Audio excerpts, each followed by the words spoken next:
We want to introduce, and I have board superintendents, and we had, I apologize. We with the teach group? I'm not skipping it, Joe. Joe Fleming, Steve Singer, Steve lives in White Oak. Joe's from Mud Hall, Councilwoman, please come up.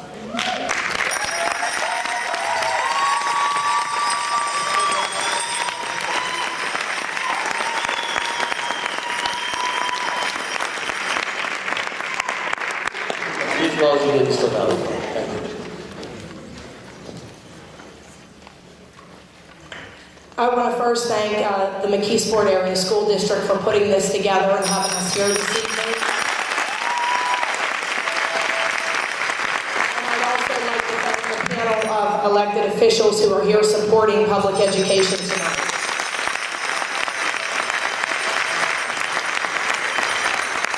Teach started a few months ago, and it was a cooperative effort of teachers really just in the Steel Valley School District. And right now we currently have 153 staff members. Each building was represented. We got together with Butch Santacola, who gives us advice from PSEA, just keeping us informed of what's going on. We got together and said, well, we have to come up with a name. Like, what name can we come up with? Well, Steve Singer, our middle school language arts teacher, in about 15 seconds came up with teach, tell everyone all cuts hurt, and it stuck, and we did it.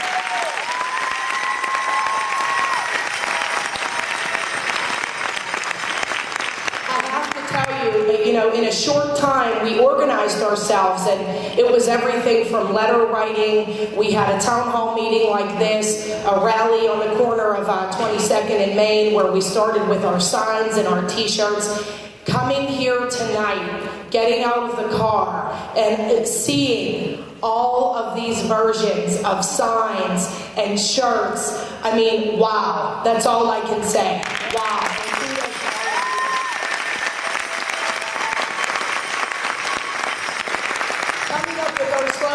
We believe, good schools equal good communities, and talking a lot about mergers and things like that. Those of us who teach and live in these communities, we have pride about the children we teach, the area from where we've grown up, the places that we pay taxes, and the one message that these guys are sending and that Linda said, we can't quit. We cannot give up. If we give up, we're not just sending a message that we're giving up on public education. We're giving up on our communities. We're giving up on the children that you look at every day that need you so much, that come through those doors. And they're coming again tomorrow. And we also give up on the children you go home to, the children that live on your street. I don't care if you're a parent, an aunt, an uncle, a grandfather, the kids that play on your street. We can't give up. We have to exercise our voice for our profession, for public education, for what's right, and more importantly, for the kids.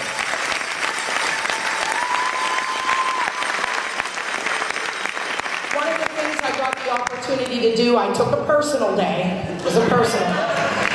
Governor Corbett was speaking at the League of Municipalities conference in Seven Springs, and I wasn't sure that I could get in. I had to use someone else's credentials because, believe it or not, teachers weren't really welcome there.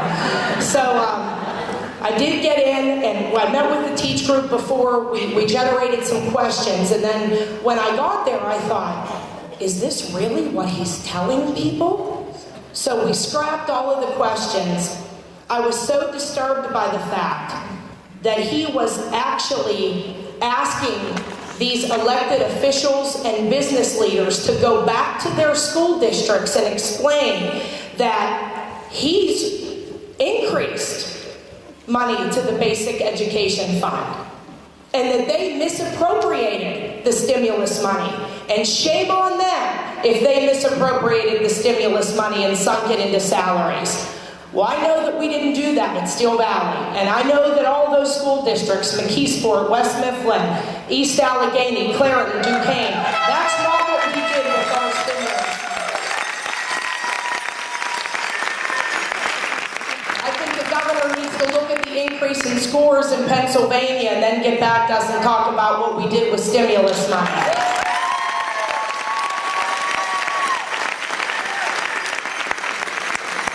So I scrapped our questions and I got up there and he had this real pretty chart on the wall, and it showed how, I am restoring the money back to pre-stimulus levels, so all these districts should be okay. But what he's not telling you that you could probably be hearing from your neighbors or people that work in business, well, why is that money gone? Well, you should have spent it, you should have been more responsible for it, your district. That is not true. He is not allocating that money to school districts the way it was before the stimulus money. Senator Costa mentioned accountability block grants, educational assistance programs, charter school reimbursement, basic funding of education, the equity calculation. It's gone. So don't let him fool you, and you have to take your voice and your knowledge back to your communities, back to your neighbors, back to your school districts. This is an attack on public education. It's an attack on the teaching profession. It is also, more importantly, an attack on our children. They're stripping opportunities and education away from our children. This is America. It's not corporate America.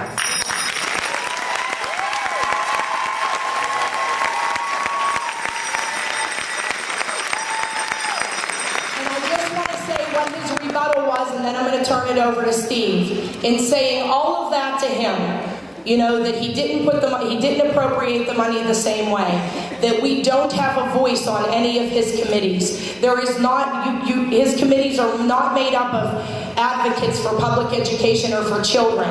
And I urged him to go back and look at the calculation of that budget. What he said to me, he looked at me and said, "Are you a teacher?" And of course, I had to turn my credentials around. Yes, I am. And when he mentioned Munhall in his speech, and I thought, wow. And it was the day after our signs had gone up and we were in the paper for our rally. And I couldn't wait to get back to my colleagues and tell them that. And the reason I'm telling you that is because we thought, and we had people that worked with us that thought, are we really going to make a difference? Why waste our time? Why do this? You do make a difference. You make a difference every single day. And if you don't fight for the kids that you teach, and if you don't fight for your profession, no one else will.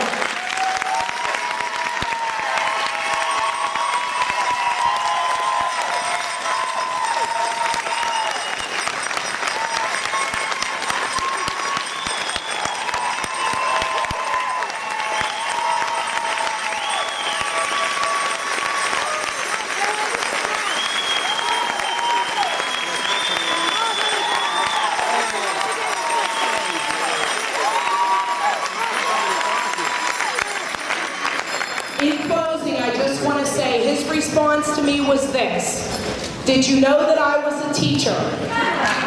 And because of my husband with this research, I said, yes, my husband and I were teachers, both. We researched your bio. I'm aware that you taught in the 1970s. And he said, are you aware that I made less than $7,000? And I said, that's probably why you didn't last in the profession very long, sir, and you were grossly underpaid.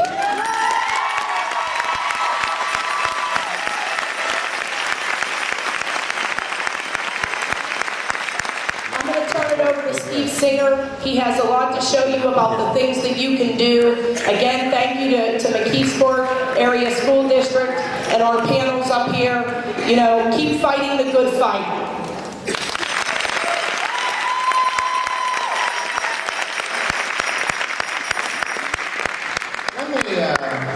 Let me just start with a question.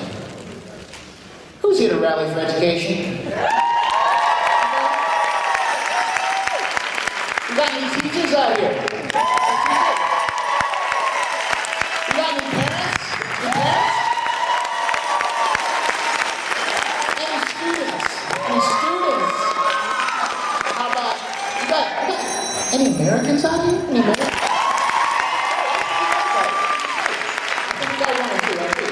Well, as Jill said, I'm Steve Singer. I teach 8th grade language arts at Still Valley Middle School. And I have to admit something, I am a bad liar. I'm a very bad liar. You could ask my wife. She says to me, You know, honey, did you take out the garbage? Yeah. She says to me, did you change the baby's diaper? Uh-huh, just a minute ago. You know, I think I need a class on how to become a better liar. Anyone know somebody who might be good at teaching a class like that? Anyone know somebody? Okay, who's that? Who's that again? I didn't hear that. Governor who? You know what? That's a good idea. It's a good idea. You know, he is really good. He's really good. Let me tell you some of my favorite, some absolute favorite Corbett lines. We can't tax Marcellus Shale. I should have major donors to my campaign in important cabinet positions. A coal executive is the perfect choice to expedite oil and gas permitting. But here's my favorite. My number one, with a bullet. We have to cut education, $1.5 billion, because we're broke. We're broke. I can't say that with a straight face. I can't do it without cracking a smile. You know, you've heard from State Senators Costa and Brewster. You've heard from State Reps Gergely, Reed, Charcourts, and Markozik. And they made it pretty clear, I think.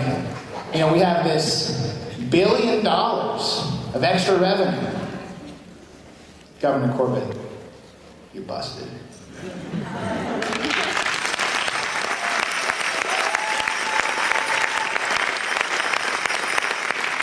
I think this forever puts the lie to Governor Corbett's excuses. We're not broke. It's priorities. We can win this, folks. Did you hear me? I said we can win this.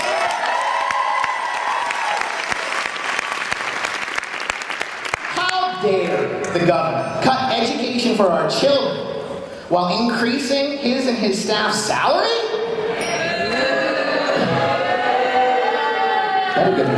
How dare he cut education for our children while refusing to tax our abundant natural gas, being the only state that won't do that?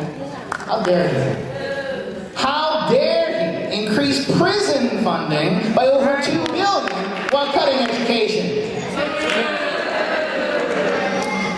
But the worst of all, I think the one that just takes the cake for me, is this new Liberty Loan Fund, $2 billion new program.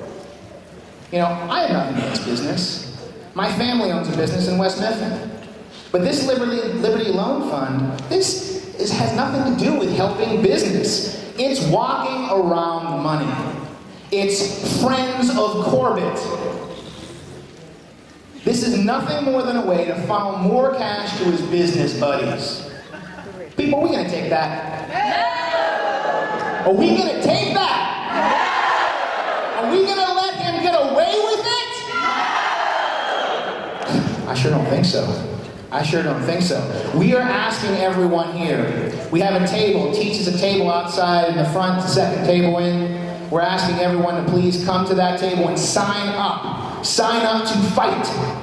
We're asking people to sign up, and we're going to be talking about action items in a few moments. They're all going to be on the Teach website that you saw on the smart board there. That address again, if you want to write it down, is www.svteach.wikispaces.com. We'll have it at the table too, if you didn't catch that. But we're trying to get people together. We're not just going to call these legislators. We're not going to email these legislators. We're going to visit. We're going on the road. Road trip. We're getting people together. Go visit our Republican friends and tell them how we expect them to vote. You can go to the website. If you click on GOP Legislators on the Edge, it has a list of all the ones around us. Also, you're going to get some information about all of them around the state. Again, all of that will be on the website. You know, it's time, it's almost time to stop talking, and it's time to start doing. We're calling it SOS! Thank you.